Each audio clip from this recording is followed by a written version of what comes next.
Pourquoi mettre au clair ces valeurs est-il si important? Les valeurs sont notre socle, nos référents qui nous permettent de connaître nos limites. Grâce à elles aussi, nous pouvons nous affirmer et surtout répondre à nos besoins profonds. Il est donc important de passer un peu de temps dessus pour bien tout mettre à plat. Bien sûr, quand nous portons notre attention dessus, nous pouvons même spontanément en sortir quelques-unes. Celles qui me viennent à l'esprit à l'instant sont la liberté, la justice, l'amour, la famille, la curiosité, le bien-être, etc.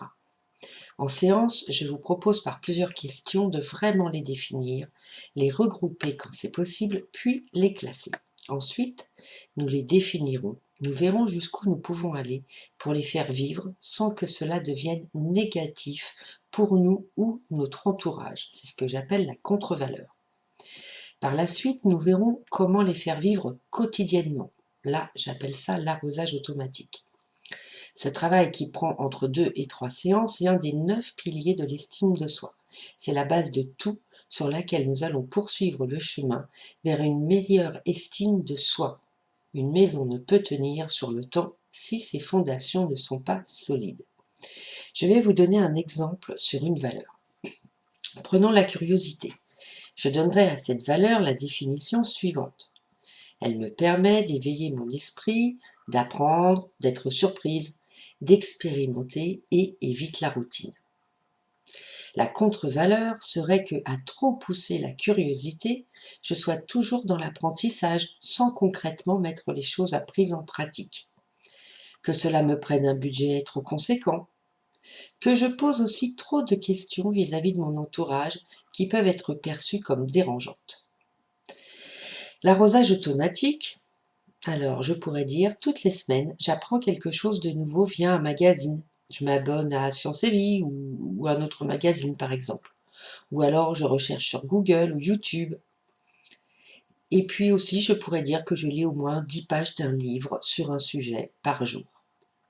Chacun de nous aura une définition différente ainsi qu'un arrosage automatique qui nous est propre. Grâce à la contre-valeur, nous savons quelles pourraient être nos tendances si nous poussons cette valeur trop haut. Nous pouvons ainsi poser nos propres limites. L'arrosage automatique est vraiment important. Nous nous devons de le respecter. En effet, cela vient nourrir un besoin que nous nous devons de combler pour être bien. Si nous ne nous écoutons pas nous-mêmes en répondant à nos besoins, nous envoyons inconsciemment l'idée à notre inconscient que nos besoins ne sont pas importants.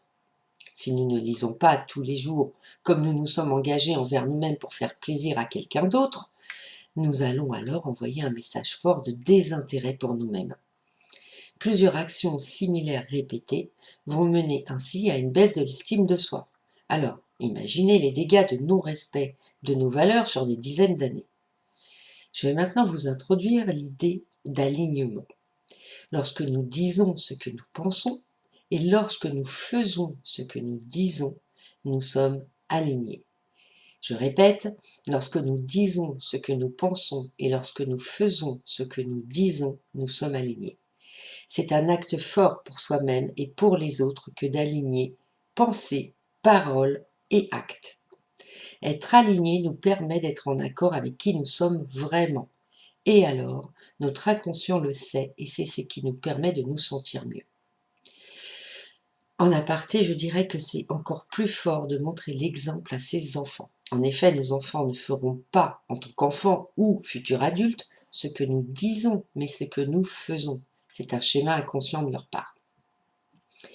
Je vous invite donc à vous choisir vous-même en respectant vos valeurs. Ce n'est pas un acte égoïste au sens propre du terme, mais salvateur pour votre bien-être et votre alignement. D'ailleurs, une personne alignée rayonne autour d'elle et est respectée. C'est une des caractéristiques du leadership. Alors, prête ou prêt à réfléchir de manière approfondie sur vos valeurs? Je vous curise.